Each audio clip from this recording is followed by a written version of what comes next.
పోలీసులు రాజకీయ నేతలకు కాకుండా చట్టానికి లోబడి పనిచేయాలని మాజీ మంత్రి ఎమ్మెల్యే హరీష్ రావు విజ్ఞప్తి చేశారు. టెర్రరిస్టును అరెస్ట్ చేసినట్టు ఓ ప్రజాప్రతినిధిని అదుపులోకి తీసుకుని రాత్రంతా పోలీస్ స్టేషన్లోనే ఉంచాల్సిన అవసరం ఏముందని ప్రశ్నించారు.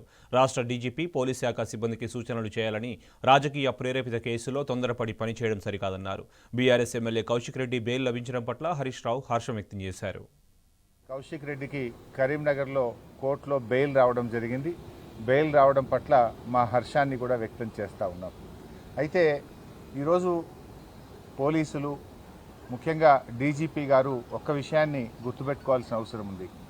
రాజకీయ ప్రేరేపితమైనటువంటి కేసుల్లో మీరు తొందరపడి కేసులు నమోదు చేయడం, బెయిలబుల్ సెక్షన్స్లో కూడా అర్ధరాత్రి పూట అరెస్ట్ చేయడము, రాత్రంతా పోలీస్ స్టేషన్లో కూర్చోబెట్టడము, ఉదయాన్నే కోర్టుకు వెళ్తే బెయిల్ వచ్చింది. ఇది చాలా సర్వసాధారణం అయిపోయింది.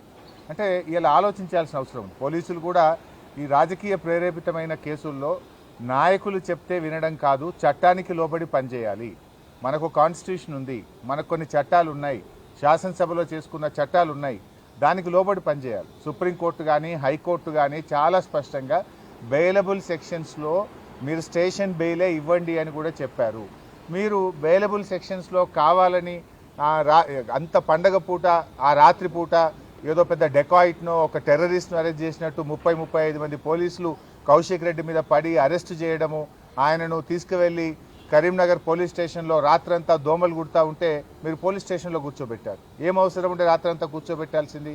పండుగ తెల్లారి మీరు అంత కావాలంటే అరెస్ట్ చేయడానికి ఏమైనా ఇబ్బంది ఉన్నదా? ఏమైనా అడ్డంకులు ఉన్నాయా? ఆయన ఏమైనా పారిపోతాడా? ఆయన ఒక గౌరవ ప్రజాప్రతినిధి కదా.